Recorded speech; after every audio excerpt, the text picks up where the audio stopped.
बीबी हो तो ऐसी एक बादशाह अपने महल की छत पर टहल रहा था। टहलते टहलते उसकी नजर महल के नजदीक घर की छत पर पड़ी। जी पर एक बहुत खूबसूरत औरत कपड़े सुख रही थी। बादशाह ने अपने एक बंदी को बुलाकर पूछा, किसकी बीबी है?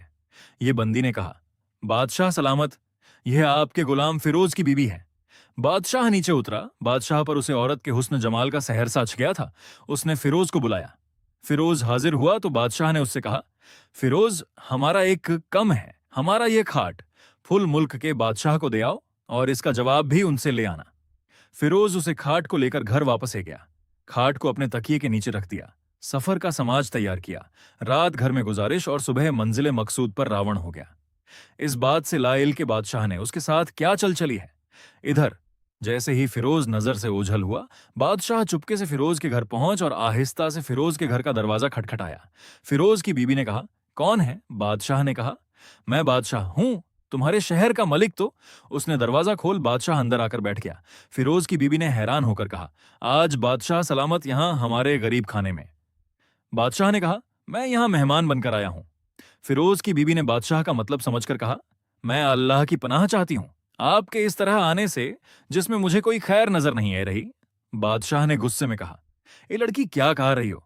तुमने मुझे पहचाना नहीं। मैं बादशाह हूं, तुम्हारे शहर का मलिक।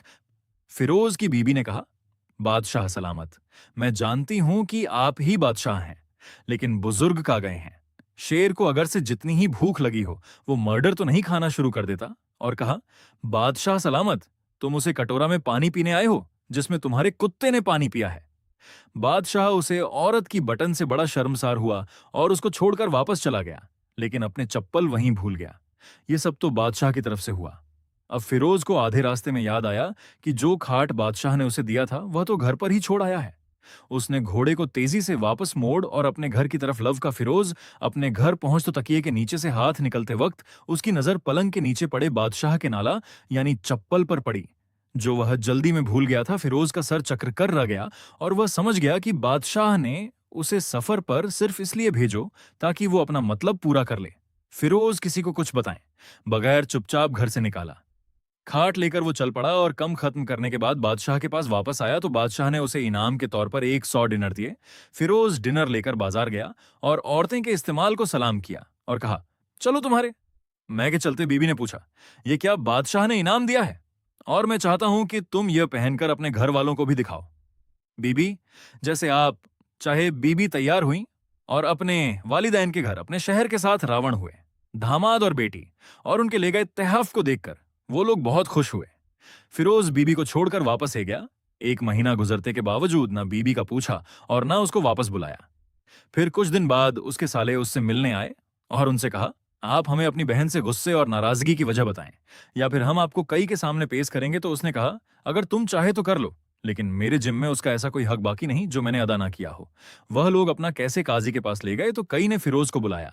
आज ही उसे वक्त बादशाह के पास बैठा हुआ था। लड़की के भाइयों ने कहा, अल्लाह बादशाह सलामत और कई साहब को सही सलामत रखें।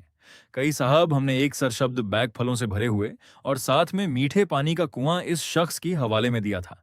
इस शख्स ने हमारा बैग उजाड़ दिया, सारे फल का लिए दरख्त काट लिए और कुएं को खराब करके बैंड कर दिया। होकर पूछा, हाँ तो लड़के तुम क्या कहते हो इस बड़े में? फिरोज ने कहा, काई साहब, जो बैग मुझे दिया गया था वह उससे बेहतर हालात में, मैंने उसे वापस किया। क्या इसने तुम्हारे हवाले वैसी ही हालात में वापस गया है जैसे पहले था? उन्होंने कहा, हाँ वैसी ही हालात में वापस किया है, लेकिन हम उनसे बैग वापस करने की वजह जानना चाहते हैं। कई ने कहा, हाँ फिरोज, तुम इस बड़े में क्या कहना चाहते हो? फिरोज ने कहा, कदा साहब, मैबा किसी बस या नफरत की वजह से नहीं छोड़, बल्कि इसलिए छोड़ कि एक दिन जब मैं बैग में आया तो उसमें मैंने शेर के पंजों के निशान देखे तो मुझे खौफ हुआ कि फिर मुझ कहा जाएगा, इसलिए शेर के इकराम की वजह बनकर दिया। बादशाह जो टेक लगाए हुए ये सब कुछ सुन रहा था, उठकर बैठ गया और कहा, फिरोज अपनी बैग की तरफ अमन और मुतमईन होकर, जो अल्लाह की कसम इसमें कोई शक नहीं की। फिर तुम्हारे बैग आया था, लेकिन वह वहां पर ना तो कोई असर छोड़ सका और ना कोई पत्ता तोड़ सका और ना ही कोई फल का सका। वहां पर थोड़ी डर रहा और मायूस होकर लौट गया। और खुदा की कसम, मैंने कभी तुम्हारे जैसे बैग के गीत लगे मजबूत नहीं। अच्छी फिरोज अपने घर लौट आया और अपनी बीबी को भी वापस ले लिया। ना तो कई को पता चला और ना ही किसी और को कि माजरा क्या है। क्या खूब बेहतर है।